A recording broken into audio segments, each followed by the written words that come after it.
السلام علیکم ورحمۃ اللہ وبرکاتہ۔ ان الحمد لله نحمده ونستعينه ونستغفره ونعوذ بالله من شرور انفسنا ومن سيئات اعمالنا من يهده الله فلا مضل له ومن يضلل فلا هادي له واشهد ان لا اله الا الله وحده لا شريك له واشهد ان محمدا عبده ورسوله اما بعد يا ايها الذين امنوا اتقوا الله حق تقاته ولا تموتن الا وانتم مسلمون يا ايها الناس اتقوا ربكم الذي خلقكم من نفس واحده وخلق منها زوجها وبث منهما رجالا كثيرا ونساء واتقوا الله الذي تساءلون به والارحام ان الله كان عليكم رقيبا يا ايها الذين امنوا اتقوا الله وقولوا قولا سديدا يصلح لكم اعمالكم ويغفر لكم ذنوبكم ومن يطع الله ورسوله فقد فاز فوزا عظيما قال الله تبارك وتعالى في القرآن المجيد والفرقان الحميد إن الذين آمنوا وعملوا الصالحات وأقاموا الصلاة وآتوا الزكاة لهم أجرهم عند ربهم ولا خوف عليهم ولا هم يحزنون وقال تعالى في موضع آخر ما سلككم في سقر قالوا لم نك من المصلين وقال النبي صلى الله عليه وسلم من ترك الصلاة متعمدا فقد كفر۔ معزز سامعین کرام، خواتین حضرات، اسٹیج پر جلوہ افروز علماء کرام، سب سے پہلے اللہ رب العالمین کی حمد و ثنا، کبریائی اور بڑائی بیان کر دینا مناسب سمجھتا ہوں کہ جس نے ہم تمام انسانوں کو پیدا کیا اور پیدا کرنے کے بعد یوں ہی ہمیں لاچاروں، مجبور اور بھٹکتا ہوا نہیں چھوڑا، بلکہ ہماری رہنمائی کے لیے، ہماری رشد و ہدایت کے لیے بہت سارے انبیاء کرام کو پے در پہ اس روئے زمین پر بھیجتا رہا۔ انہیں انبیاء کرام میں سے آخری کڑی ہمارے آخری نبی جناب محمد عربی صلی اللہ علیہ وسلم ہیں، جنہوں نے ہم تمام لوگوں کو اس روئے زمین پر زندگی گزارنے کا طریقہ بتایا اور یہ بھی بتایا کہ ہم اور آپ اس روئے زمین پر کس لیے آئے ہوئے ہیں۔ اس مقصد کو بھی نبی اکرم صلی اللہ علیہ وسلم نے اپنی احادیث مبارکہ میں اور اللہ رب العالمین نے اپنے فرمان میں بالکل واضح کر دیا ہے۔ محمد رسول اللہ صلی اللہ علیہ وسلم نے اس کائنات میں جلوہ گر ہو کر لوگوں کو اللہ رب العالمین کے حکم پر جس دعوت سے آشنا کیا تھا، اس دعوت کا نام دعوت اسلام ہے۔ اسلام ایک ایسے ضابطے اور نظام کا نام ہے جو کہ زندگی کے تمام پہلوؤں پر، تمام حصوں پر محیط ہے۔ اسی لیے اللہ رب العالمین نے کہا وَإِنْ آمَنُوا بِمِثْلِ مَا آمَنْتُمْ بِهِ فَقَدِ اهْتَدَوْا، کہ اگر دنیا کے لوگ اس طرح کا ایمان لے آئیں جس طرح کا ایمان نبی کے صحابہ نے اختیار کیا تھا، نبی صلی اللہ علیہ وسلم کے صحابہ نے قبول کیا تھا، اسی اعتبار سے ہم بھی ایمان لے آئے تو کامیاب ہو جائیں گے۔ میرے بھائی اور دوستو، آئیے میں سب سے پہلے آپ کو یہ بتا دینا چاہتا ہوں کہ مسلمان کتنے قسم کے ہوتے ہیں۔ مسلمان دو قسم کے ہوتے ہیں، دو طرح کے مسلمان پائے جاتے ہیں۔ ایک مسلمان ہے قانونی، ایک مسلمان ہے حقیقی۔ قانونی مسلمان اس مسلمان کو کہا جاتا ہے جس نے زبان سے کلمہ طیبہ کا اقرار کر لیا، نبی اکرم صلی اللہ علیہ وسلم کی رسالت کو تسلیم کر لیا۔ ایسا شخص قانونی طور پر مسلمانوں کی برادری میں اور مسلمانوں کے حصے میں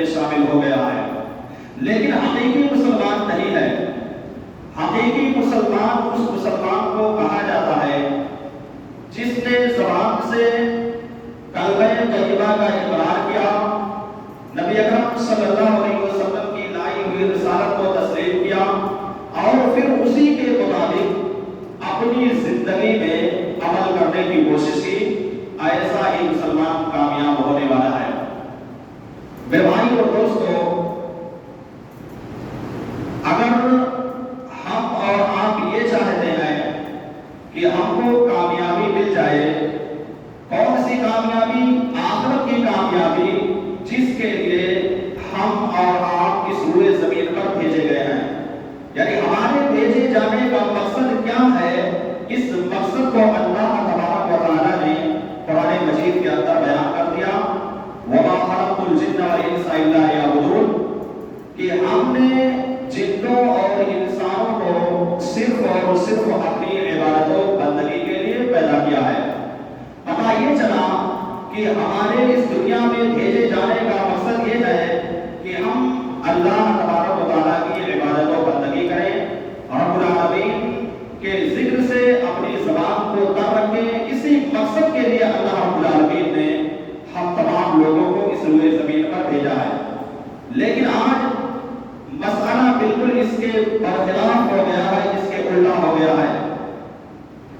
آج ہم میں سے اکثر و بیشتر لوگوں نے اللہ رب العالمین کے اس فرمان کو فراموش کر دیا ہے، یعنی جس مقصد کے لیے ہم اور آپ یہاں پر بھیجے گئے ہیں، ہم نے اس مقصد کو بھلا دیا ہے۔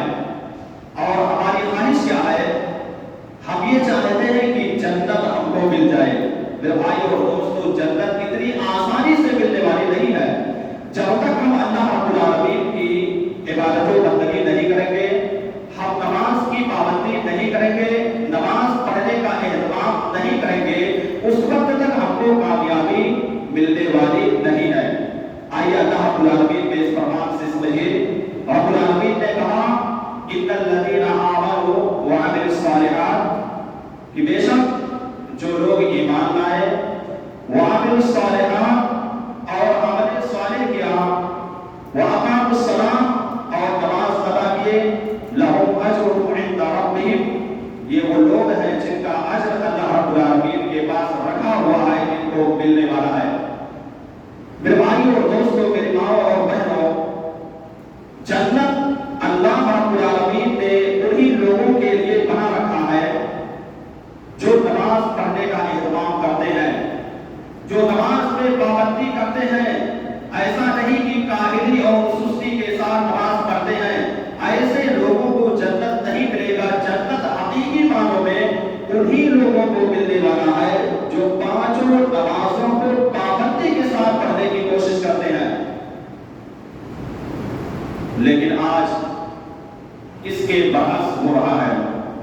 سب کچھ بیان کیا جاتا ہے، ممبر رسول سے امام خطیب بار بار یہ بیان کرتے ہیں کہ نماز اللہ رب العالمین نے ہر حال میں فرض کیا ہے، واجب ہے، اور اس کو ہر حال میں ادا کرنا پڑے گا۔ ساری چیزیں معلوم ہیں، لیکن اس کے باوجود کاہلی اور سستی انتہائی زیادہ پائی جاتی ہے۔ تو جب تک ہم اس کاہلی اور سستی کو نہیں دور کریں گے، اس وقت تک اللہ رب العالمین کے بنائے ہوئے جنت کو ہم حاصل نہیں کر سکتے ہیں۔ میرے بھائی اور دوستو، جب جہنمی جہنم کے اندر ڈالے جائیں گے، جہنمیوں کو اللہ رب العالمین جہنم کے اندر ڈال دے گا، پھینک دے گا، تو یہی جنتی جو جنت کے اندر موجود ہوں گے، وہ جہنمیوں سے سوال کریں گے۔ کیا سوال کریں گے؟ پوچھیں گے ما سلککم فی سقر، تمہیں کس چیز نے جہنم کے اندر پھینکوا دیا؟ تم جہنم کے اندر کیوں چلے گئے؟ تو وہ جہنمی جواب دیں گے لم نک من المصلین، ہم جہنم میں اس لیے چلے گئے کہ ہم پختہ نمازی نہیں تھے، ہم نماز پڑھنے کا اہتمام نہیں کرتے تھے، ہم صرف نام کے مسلمان تھے، کام کے مسلمان نہیں تھے، اس لیے جہنم کے اندر چلے گئے۔ آج ہمارے معاشرے کا، ہمارے سماج کا یہ بالکل ماحول بن چکا ہے کہ اپنے منمانی نماز پڑھنے کی کوشش کرتے ہیں۔ بہت سارے لوگ ایسے پائے جاتے ہیں جو ہفتے میں صرف ایک دن نماز پڑھنے کے لیے آتے ہیں، وہ جمعہ کے دن، اگر جمعہ نہ ہو تو پورا مہینہ بلکہ پورا سال وہ لوگ غائب رہیں گے۔ اسی طرح سے کچھ لوگ ایسے بھی پائے جاتے ہیں جو نماز پڑھتے ہیں وہ اپنے منمانی نماز پڑھتے ہیں۔ سب کچھ بیان کیا جاتا ہے، بتایا جاتا ہے کہ نبی کریم صلی اللہ علیہ وسلم کا طریقہ نماز کا یہ ہے، اس طریقے سے نماز پڑھنا ہے، نماز میں گناہ دعائیں پڑھنی ہے، ساری چیزیں بتائی جاتی ہیں، لیکن اس کے باوجود بھی نبی کے اس طریقے کو لینے کے لیے تیار نہیں ہے، اس کے مطابق عمل کرنے کی کوشش نہیں کرتے ہیں۔ اور کچھ لوگ ایسے بھی موجود ہیں جو فرمانی نماز پڑھتے رہتے ہیں، یعنی 2 وقت کی نماز پڑھ لیے تو 3 وقت کی نماز چھوڑ دیے، یا اسی طرح سے 3 وقت کی نماز پڑھ لیے تو 2 وقت کی نماز چھوڑ دیے۔ تو اس طرح کی نماز اللہ رب العالمین کی بارگاہ میں قابل قبول نہیں ہوگی۔ اس طرح کی اگر کوئی نماز پڑھتا ہے، یعنی 1 وقت کی نماز پڑھتا ہے، 4 وقت کی چھوڑ دیتا ہے، یا 4 وقت کی نماز پڑھ کر کے 1 وقت کی نماز پڑھتا ہے، تو ایسا آدمی کامیاب ہونے والا نہیں ہے۔ اس لیے میرے بھائیوں اور دوستوں، نماز کی پابندی کرنا انتہائی زیادہ ضروری ہے۔ جب تک ہم نماز کی پابندی نہیں کریں گے اس وقت تک ہمیں اور آپ کو کامیابی ملنے والی نہیں ہے۔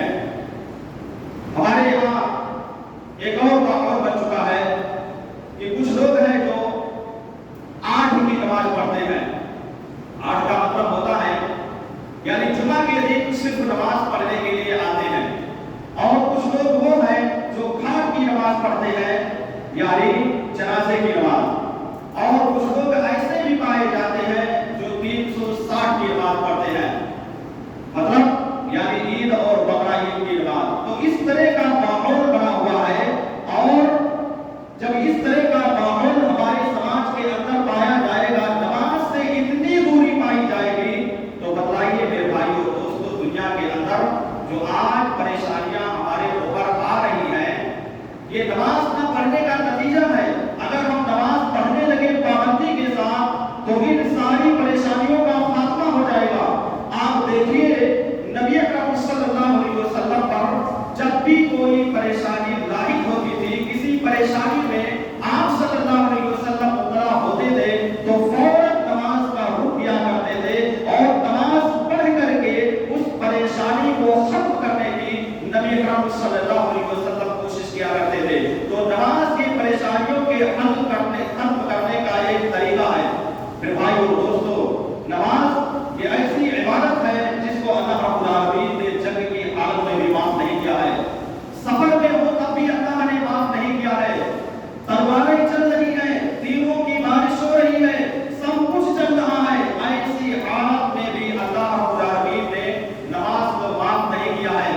ایسی حالت میں باقاعدہ اللہ رب العالمین نے یہ آیت کریمہ نازل کر کے فرما دیا، وَإِذَا كُنتَ فِيهِمْ فَأَقَمْتَ لَهُمُ الصَّلَاةَ، کہ اے نبی کریم صلی اللہ علیہ وسلم، تلواریں چل رہی ہیں، تیروں کی بارش ہو رہی ہے، سب کچھ ہو رہا ہے، لیکن آدھی فوج دشمن کے مقابلے میں کھڑی ہو جائے اور آدھی فوج اللہ رب العالمین کی عبادت و بندگی کے لیے آ جائے، تو اس جگہ پر اللہ رب العالمین نے نماز معاف نہیں کیا ہے۔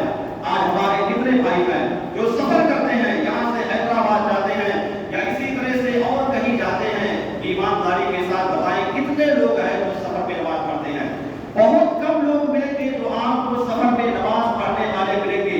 اکثر و بیشتر نماز کو چھوڑ دیتے ہیں، ترک کر دیتے ہیں، جبکہ دیکھا جائے سفر میں اور بالکل اسی کر دیا ہے شریعت نے، جہاں پر آپ کو 4 رکعت پڑھنی ہے، آپ کو اس جگہ پر 2 ہی رکعت پڑھنا ہے۔ تو یہ آسانی ہے، لیکن اس کے باوجود بھی ان آسانیوں کو تسلیم کرنے کے لیے تیار نہیں ہوتے ہیں۔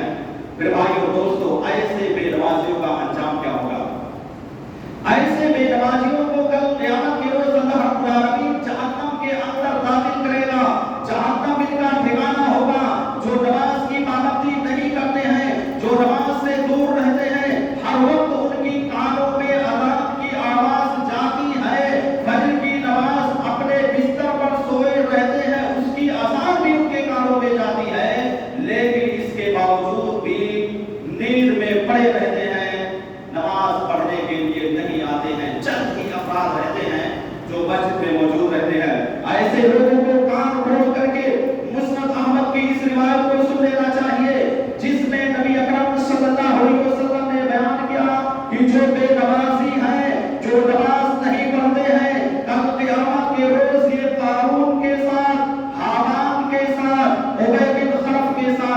جائیں گے.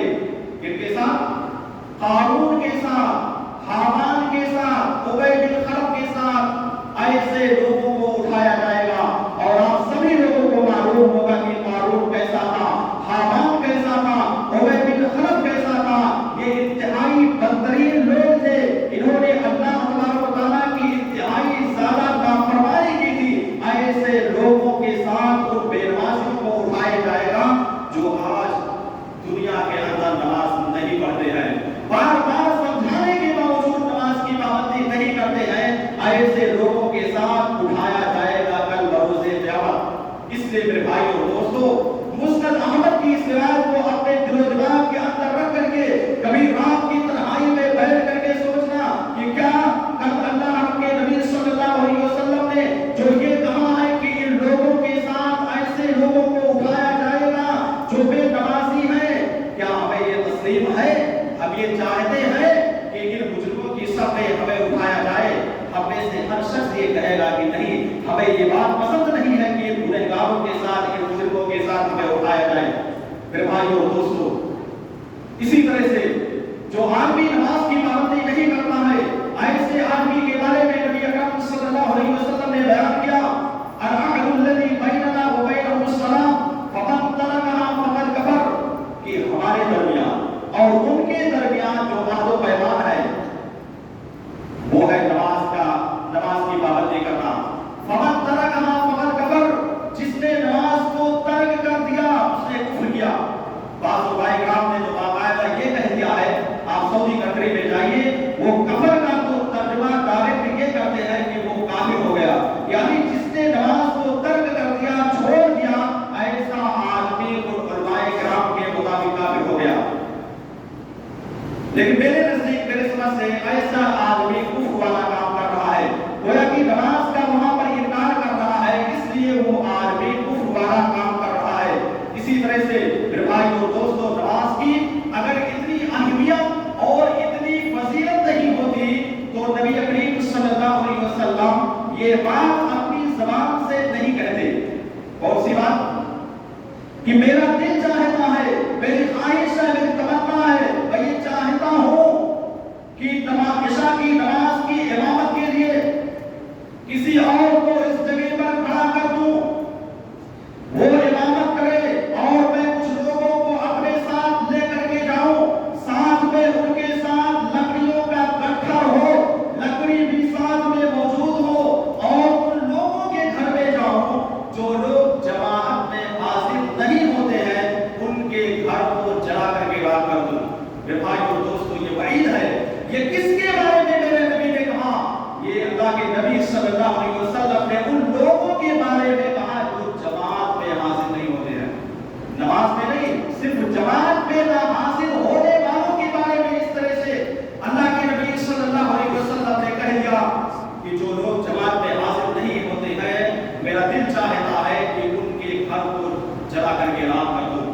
اور جو نماز نہیں پڑھتے ہیں ان کے بارے میں کیا نبی کریم صلی اللہ علیہ وسلم کہتے ہیں؟ اس لیے اللہ کے نبی صلی اللہ علیہ وسلم کے اس فرمان کو اور اس وعید کو، اس حدیث میں وعید ہی موجود ہے، اس کو سامنے رکھیے اور نماز پڑھنے کا اہتمام کرتے رہیے. ورنہ کل قیامت کے روز جب اللہ رب العالمین کی بارگاہ میں حاضر ہونا پڑے گا اور وہاں پر رب العالمین جب حساب و کتاب لے گا تو اس وقت ہمیں اور آپ کو، یعنی جو بھی نماز نہیں پڑھیں گے، ان کو ندامت و شرمندگی کا سامنا کرنا پڑے گا.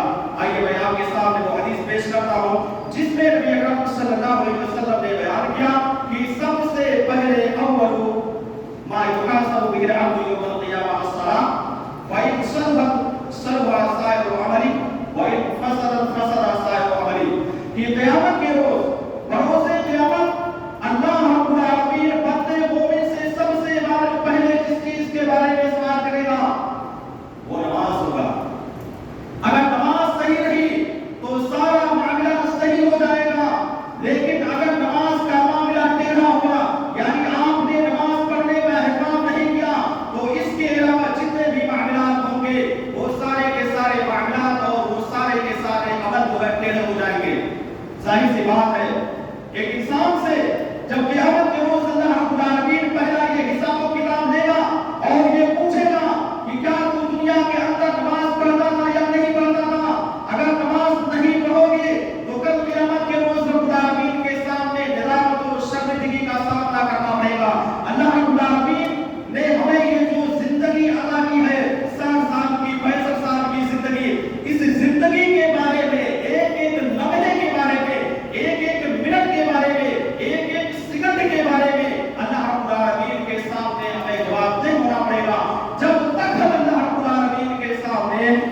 ساری چیزوں کے بارے میں اور ان اوقات کے بارے میں جواب نہیں دے دیں گے، اس وقت تک ہمارے قلب اللہ رب العالمین کے پاس سے ہٹ نہیں پائیں گے۔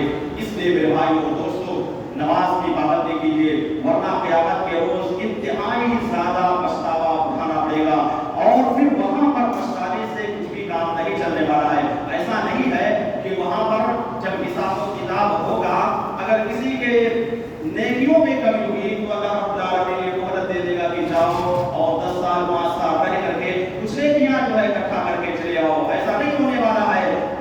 جیسے ہی یہاں سے دنیا سے انتقال کر جاتا ہے انسان، اس کے بعد پھر دوبارہ کسی کو موقع ملنے والا نہیں ہے۔ جتنی نیکیاں ہم کر کے جائیں گے، یہی نیکیاں اللہ رب العالمین کی بارگاہ میں ہمارے سامنے حاضر ہوں گی، اور اسی کا صلہ اور اسی کا بدلہ ہمیں دیا جائے گا۔ میرے بھائی اور دوستو، اسی طرح سے جو لوگ نماز ترک کرتے ہیں، نماز چھوڑتے ہیں، جو نمازوں میں کوتاہی کرتے ہیں، کاہلی کرتے ہیں، سستی سے کام لیتے ہیں، صحیح بخاری کی ایک روایت میں جو کتاب رویا کے اندر موجود ہے کہ ایک آدمی ایسا ہے جس کے سر کو پھاڑا جا رہا ہے، ایک آدمی جس کے سر کو پھاڑا جا رہا ہے، ایک آدمی باقاعدہ پتھر اٹھا کر کے لاتا ہے اور اس کے سر کے اوپر پھینک دیتا ہے، اس کا سر چکنا چور ہو جاتا ہے، ٹوٹ جاتا ہے، اور جیسے ہی اٹھانے کے لیے وہ آدمی جاتا ہے، اب آدمی سے مراد وہاں پر فرشتے ہوئے، وہ فرشتے جاتے ہیں اٹھانے کے لیے، اور جیسے ہی لے کر کے آتے ہیں فوراً اللہ رب العالمین اس کے سر کو صحیح ثابت کر دیتا ہے، اسی طرح سے کر دیتا ہے جس طرح سے اس کا سر پہلے سے موجود تھا۔ پھر اس کے بعد اس کے اوپر اس پتھر کو پھینکا جاتا ہے اور اس کا سر بالکل چکنا چور ہو جاتا ہے، ٹوٹ جاتا ہے، ٹوٹ جاتا ہے۔ نبی کریم صلی اللہ علیہ وسلم نے جب اس حدیث کو صحابہ کرام کے درمیان بیان کیا تو صحابہ کرام نے کہا کہ اللہ کے رسول صلی اللہ علیہ وسلم، یہ کون سا شخص ہوگا جس کو اس طرح کی سزا دی جائے گی؟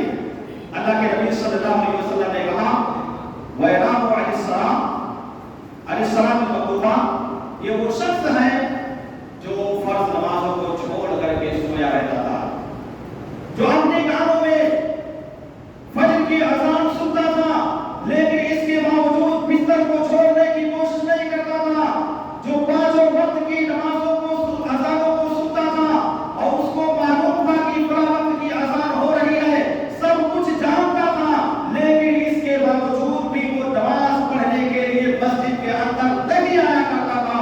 ایسے شخص کا انجام یہ ہوگا کہ فرشتے کل بروز قیامت اس کے سر کو پتھر اٹھا کر کے پھینکیں گے اور پتھر کے ذریعے سے توڑا جائے گا۔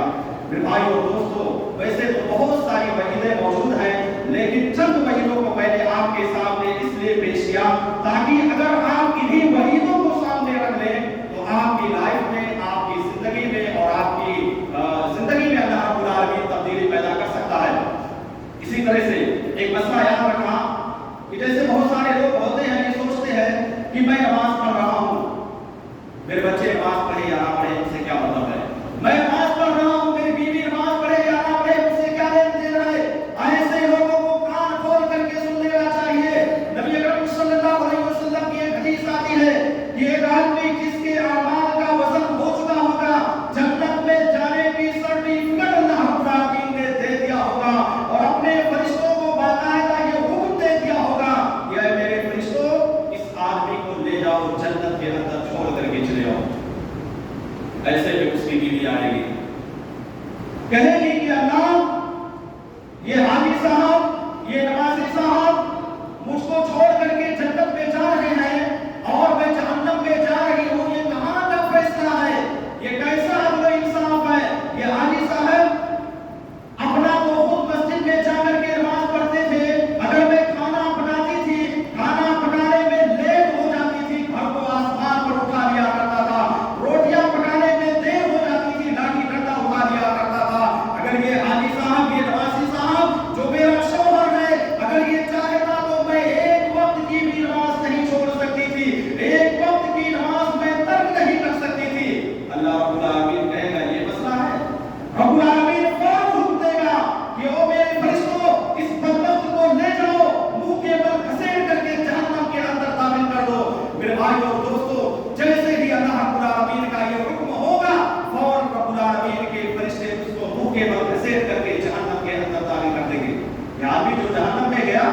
یہ نمازی صاحب تھا، حاجی بھی تھا، سب کچھ کرتا تھا، لیکن کمی کیا تھی؟ اپنے اہل و عیال کو نماز پڑھنے کی تلقین نہیں کیا کرتا تھا، اپنے گھر والوں کو نماز پڑھنے کا حکم نہیں دیا کرتا تھا، جس کی وجہ سے اس کو جہنم کے اندر داخل کیا گیا۔ اسی طرح سے ایک اور ہوگا، بیٹی چیختی چلاتی آئے گی، اس کے باپ کے بارے میں فیصلہ ہو چکا ہوگا، رب العالمین کہے گا کہ اے میرے فرشتوں اس آدمی کو جنت کے اندر لے کر کے جاؤ، وہاں پر ڈال دو۔ فرشتے لے کر کے جاتے رہیں گے، بیٹی چیختی چلاتی آئے گی، کہے گی کہ اللہ یہ میرا باپ تھا، یہ تو خود دنیا کے اندر نمازیں پڑھا کرتا تھا، نمازوں کی پابندی کیا کرتا تھا، اور جب نماز کا وقت ہوتا تھا یہ مجھ کو ٹی وی کے سامنے بٹھا دیا کرتا تھا، یہ میرے ہاتھ میں موبائل پکڑا دیا کرتا تھا، میں موبائل کو دیکھا کرتی تھی، ٹی وی کے سامنے بیٹھ کر ٹی وی وغیرہ دیکھا کرتی تھی، سیریل وغیرہ دیکھا کرتی تھی، یا اسی طرح سے فلمیں وغیرہ دیکھا کرتی تھی، لیکن اس باپ نے کبھی بھی مجھ کو نماز پڑھنے کی تلقین نہیں کی۔ اے اللہ یہ میرا باپ اگر چاہے نا تو میں دنیا کے اندر نمازی بن جاتی، میں نماز پڑھنے کا اہتمام کرتی، اس نے کبھی بھی مجھ کو نماز پڑھنے کی تلقین نہیں کی۔ میں جہنم کے اندر جا رہی ہوں، یہ جنت کے اندر جا رہا ہے، یہ کہاں کا انصاف ہے؟ میرے بھائی اور دوست، اللہ رب العالمین حکم دے گا کہ وہ میرے فرشتوں لے جاؤ اور اس آدمی کو بھی جہنم کے اندر داخل کر دو۔ آپ ذرا غور کیجیے کہ ایک آدمی جو 5 وقت کی نمازوں کے پڑھنے کا اہتمام کرتا تھا، سب کچھ کرتا تھا، عمل صالح کرتا تھا، روزہ وغیرہ رکھتا تھا، لیکن کبھی یہ تھی کہ اپنے گھر والوں کو نماز پڑھنے کی تلقین نہیں کیا کرتا تھا۔ اس لیے میرے بھائی اور دوستو، صرف اپنا نمازی بن جائے یہ کافی نہیں ہے، بلکہ آپ کو اپنے گھر والوں کو نماز پڑھنے کی تلقین کرنا پڑے گا، آپ کو اپنی بیٹیوں کو نماز پڑھنے کا حکم دینا پڑے گا، آپ کو اپنے بیٹوں کو نماز پڑھنے کا حکم دینا پڑے گا۔ اور ایک انسان جو نماز پڑھتا ہے وہی جا کر کے اپنے بچوں کو تعلیم دے سکتا ہے، اور ایک بے نمازی انسان جو ایک وقت کی بھی نماز نہیں پڑھتا ہے، وہ کس منہ سے اور کس طرح سے وہ اپنی اولاد کو نماز پڑھنے کی تلقین کر سکتا ہے؟ کبھی بھی نہیں کر سکتا ہے۔ جب تک آپ پابندی نہیں کریں گے، آپ نماز نہیں پڑھیں گے، تو آپ اپنے بچے کو نماز پڑھنے کی تلقین کیسے کر سکتے ہیں؟ آپ کہیں گے کہ بیٹا جاؤ نماز پڑھنے کے لیے، اور آپ نہیں پڑھتے ہیں، وہ بیٹا فوراً پلٹ کر کے جواب دے دے گا کہ آپ خود نہیں پڑھتے ہیں، اس کو کیا تعلیم دے رہے ہیں؟ تو ایسا مت بنیے، بلکہ اپنے آپ کو پہلے سدھاریے، اپنا نمازی بنیے، پھر اپنے بچوں کو بھی اسی لائن پر چلانے کی کوشش کیجیے۔ اسی طرح سے میں تمام لوگوں سے یہ عرض کرنا چاہتا ہوں کہ نماز بہت ہی اہم ہے، نماز کے بغیر ہمارا مسئلہ حل نہیں ہو سکتا ہے۔ صرف ذمہ دار بن جانے سے مسجد کے مدرسے کے یہ کام چلنے والا نہیں ہے۔ آج دیکھا یہی جاتا ہے کہ بہت سارے ذمہ دار موجود ہوتے ہیں مسجد کے مدارس کے، وہ خود تو نماز پڑھتے ہیں لیکن ان کی اولاد گھر میں باقاعدہ سوئی رہتی ہے۔ فجر کی نماز میں دیکھا جاتا ہے کہ وہ اپنے بچوں کو بیدار کر کے نہیں لاتے ہیں، تو ایسے میں جواب دہ کون ہوگا؟ جواب دہ آپ ہوں گے۔ یہ مسجد جس کی ذمہ داری آپ سنبھال کر کے چل رہے ہیں، اس مسجد کی ذمہ داری آپ کو اللہ رب العالمین کے پکڑ سے نجات دینے والی نہیں ہے۔ جب تک آپ نماز پڑھنے کا اہتمام نہیں کریں گے، تب تک آپ کامیاب نہیں ہو پائیں گے۔ آپ اللہ رب العالمین کے سامنے یہ نہیں کہہ سکتے ہیں کہ میں فلاں مسجد کا ذمہ دار تھا، مجھ کو ذمہ داری ملی ہوئی تھی، میں نے مسجد کو عالیشان بنا دیا تھا، سب کچھ کر دیا تھا، یہ سب چلنے والا نہیں ہے۔ اس کا اجر و ثواب اللہ رب العالمین آپ کو ضرور دے گا، اس میں کوئی شک نہیں ہے، لیکن نماز آپ خود پڑھیے اور اپنی اولاد کو بھی نماز پڑھنے کا حکم دے دیجیے، اپنی اولاد کو باقاعدہ نماز پڑھنے کی تلقین کیجیے۔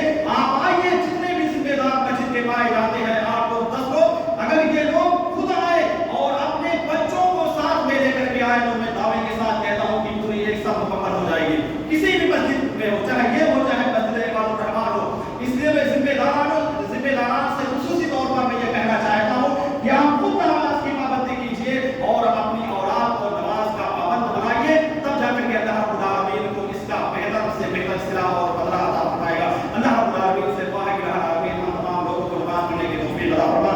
الہ العالمین جو بھی نماز پڑھنے میں غفلت اور سستی برتتے ہیں، الہ العالمین ان کو نماز کی پابندی کرنے کی توفیق عطا فرما۔ الہ العالمین جو نماز کی اہمیت و فضیلت کو نہیں جانتے ہیں، الہ العالمین ان کو نماز کی اہمیت اور فضیلت جاننے کی توفیق عطا فرما۔ الہ العالمین جو دین سے دور ہے، الہ العالمین ان کو دین سے قریب ہونے کی توفیق عطا فرما۔ جذبہ